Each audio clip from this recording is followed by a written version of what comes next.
So welcome outside. We're actually outside here at Exhibition Place here in Toronto.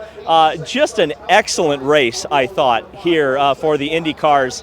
We hope it's not the last one. We're just going to put it that way. We'll talk about that quite a bit more in this video, but a really, really exciting Ontario Honda Dealers Indy Toronto. Thank you for hanging all those signs up. I would have never known what to call this race otherwise.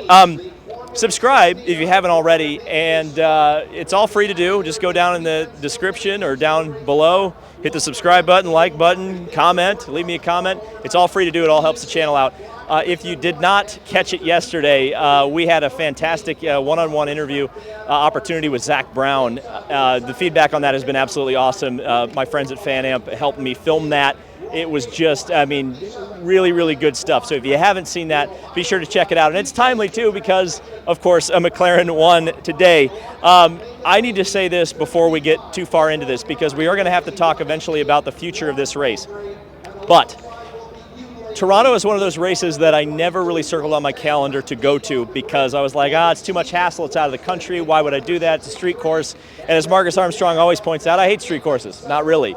But you know, I just never prioritized this race, and I'm so glad I had that opportunity with Zach Brown that forced me to come here, because this is truly one of the best events on the IndyCar calendar.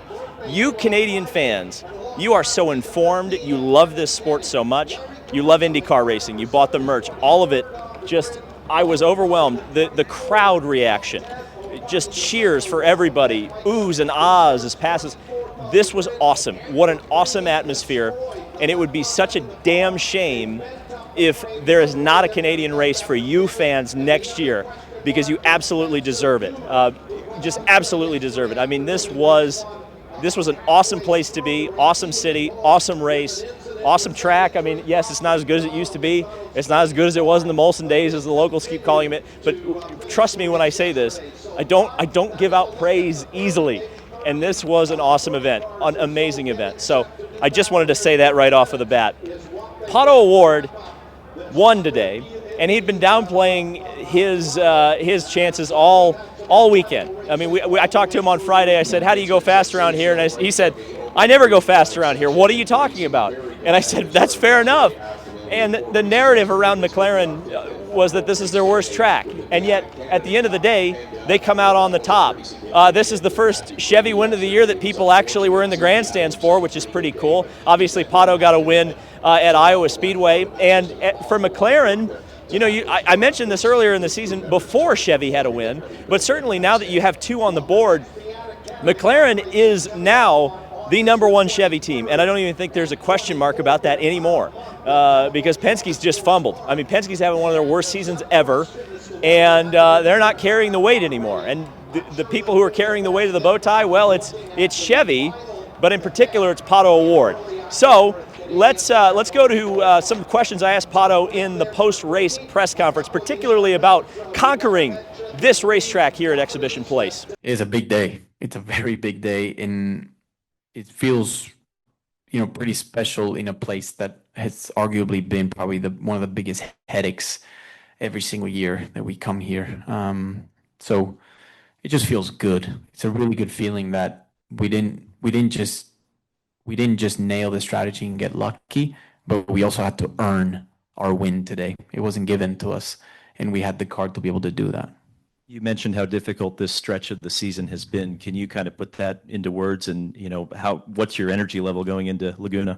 I feel good, man. Like, you know, I'm pretty good at being very selfish to the things that I want when I want, and I'm pretty firm when I don't agree with something. I either say no, I don't do it, and whatever.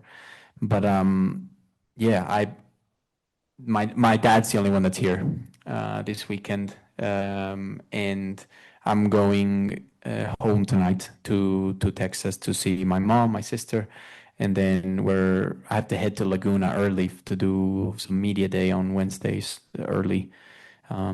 So yeah, it's busy. It's busy days, but to be honest, us drivers, we have an amazing life. I actually feel for the engineers and for the mechanics, like they have it way rougher than we do, and when the calendar is so aggressive like this. I mean, it's 5 races in 4 weekends and then 1 off.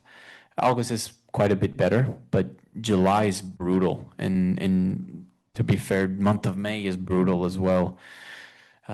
June really wasn't too many free weekends because we went testing. It's pretty much the same thing as going to a race weekend. So it's wearing. It's important for people to make time for themselves, and I hope that this keeps them going, as it's gonna keep me going. Like days like today are ultimately what pull you back anytime you have not even a bad day, but like lots of bad days, or a bad season. Like days like today is what you search for. And as you just heard from him, Pato O'Ward is the winner here in Toronto, leading 30 of the 90 laps, 1/3 of the race. A really, really fun podium. Rinus VeeKay, P2 for Dale Coyne Racing. This is exactly the type of track Dale Coyne tends to excel at, and Rinus VeeKay finishes second. A great fuel and tire management strategy race from them, but they got it done. Kyffin Simpson, the Kiff Dog agenda is well and truly still in play. Kyffin Simpson, a great P3. He's really starting to stack those results up. And, Mike Hull said at the end of Mid-Ohio that a win is coming for Kyffin. I'm telling you, it will eventually. Colton Herta, you'll hear from him later. He finished in the 4th position today after starting first. And for the defending winner of this event, that's a disappointment for Colton. Kind of the opposite effect for Marcus Ericsson. He has had a terrible season, started 8th, finished 5th. That's not a win for Marcus, but certainly a good result. We talked to him after the race. In fact, we talked to all of the drivers for Andretti Global. Kyle Kirkwood started 6th, but finished 6th. That wasn't really representative of his day. Graham Rahal had a solid day today, finishing 7th after starting 5th. Callum Ilott had a great day. He's starting to put those results together for Prema. David Malukas was very exciting today. You'll hear from both Callum and David later in this video. Scott Dixon salvages a top 10 after the Ganassi strategy actually didn't work. Will Plower was back in the building. He ran into everybody, and people were running into him, but somehow he managed to finish 11th here at Toronto after starting 4th. Alex Palou started 2nd. It looked like he was going to be on his way to an easy win, but the strategy said otherwise, so not a great result for Alex Palou. Christian Lundgaard, much like Will Power, was plowing at many of his competitors. A lot of people upset with Mr. Lundgaard after today. We'll see if any repercussions get handed down at Laguna Seca by the drivers. Marcus Armstrong loves street courses, but they didn't love him today. Started 3rd, finished 14th.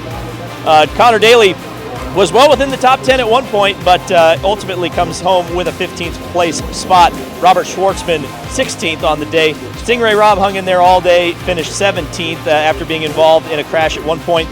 Nolan Siegel and Felix Rosenquist ended the race with their crash. Felix finally gave up the ghost right there at the end of the race. Christian Rasmussen was in the wall, but they finally retired the car. Louis Foster lost a whole bunch of laps after running pretty well early in the day. Devlin DeFrancesco, the only Canadian in the field, also retired. Jacob Abel with a huge crash, getting driven underneath by Joseph Newgarden, who's just having one of the worst years of all time. It's hard to believe what's been going on with Joseph Newgarden. Alexander Rossi got into the wall after it looked like he was going to have a great day. Scott McLaughlin crashed very early on in the day, and if Joseph's having a bad year, Scott's having an absolute nightmare. And Santino Ferrucci, although he's not listed here, he did not start the race. He was injured in an early warm-up session accident. His wrist is not broken, but it was injured. The Foyt team had to go to a backup car, and they decided to prioritize Laguna over racing here in Toronto.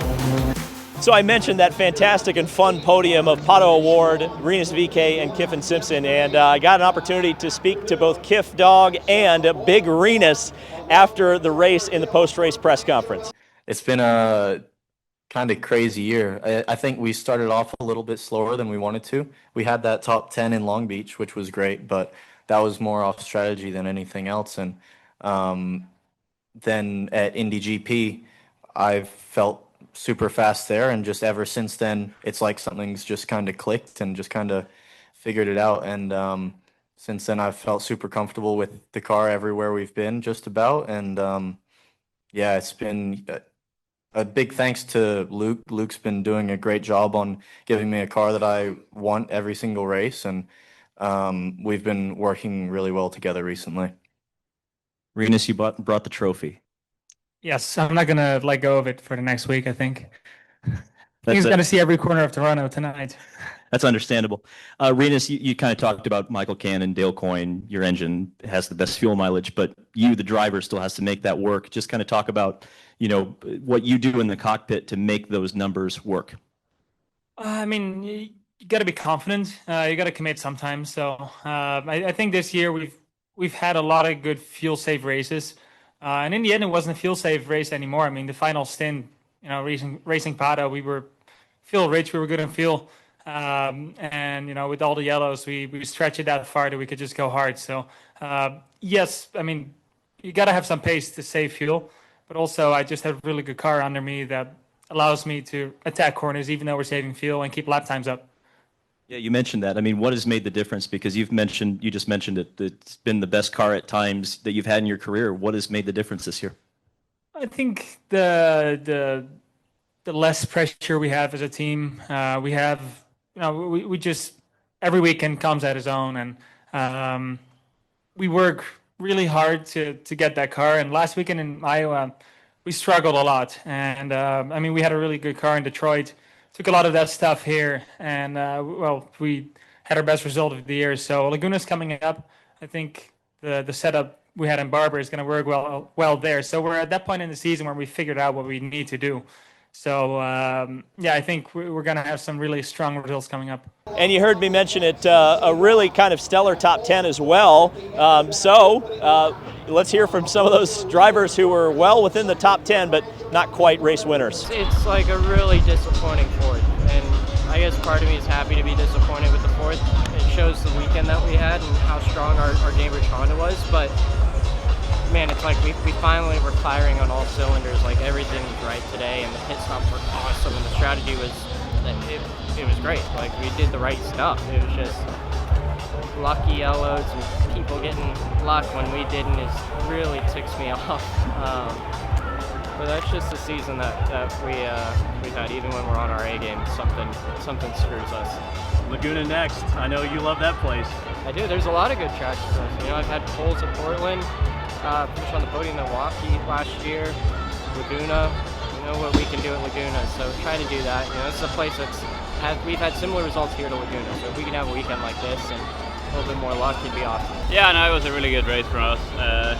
I think if the yellows had fallen a little bit differently, we could have looked out the podium there with the 300 IndyCars, because I felt like we were all three, the pace of the field really. So, but for me personally, it was really good. P5 after the seasons we've had on the 28 car was a great result. And a solid weekend. We had some issues in practice. Practice 2, we had a brake issue that we thought we had fixed for qualifying, and then it was there for just when we rolled out to qualifying. So it was a bit of a stress there to get the car out even for qualifying.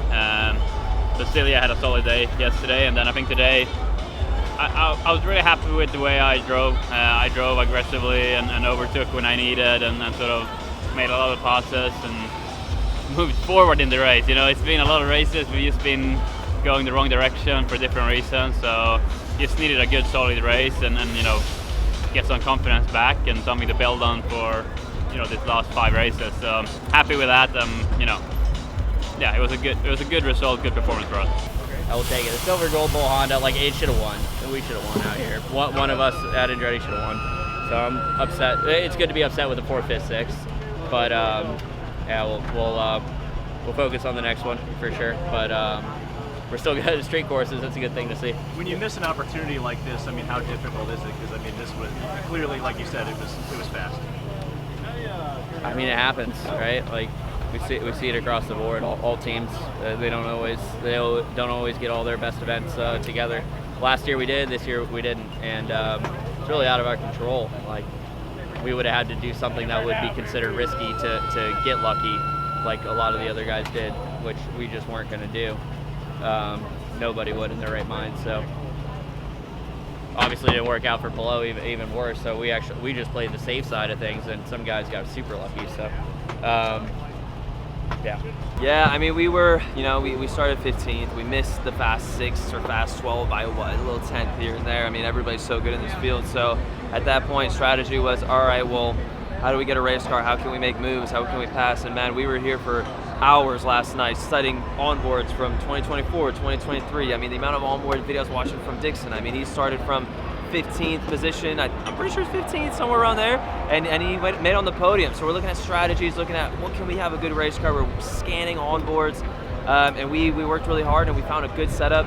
And yeah, I mean, we were making moves left, right, and center, getting elbows out. Some drivers were being a little bit more rude than others. I think he made a lot of enemies today, but yeah, good fun out there, and we came out with a P10. Just to clarify, which driver was that?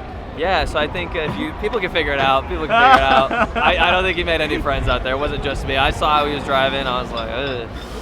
Where do we start? Yeah, it was a bit of an odd race, really. Like, we got a bit cornered through one. I was taking it a bit easy. And then we shuffled back a bit. Got unlucky with the yellows. A couple of people boxed earlier. Like, I was around Rahal. He boxed just before the yellow and then jumped quite a bit ahead. So we were hanging around the back. And luckily, we had really good pace on the primes. Didn't have to put the alternates back on.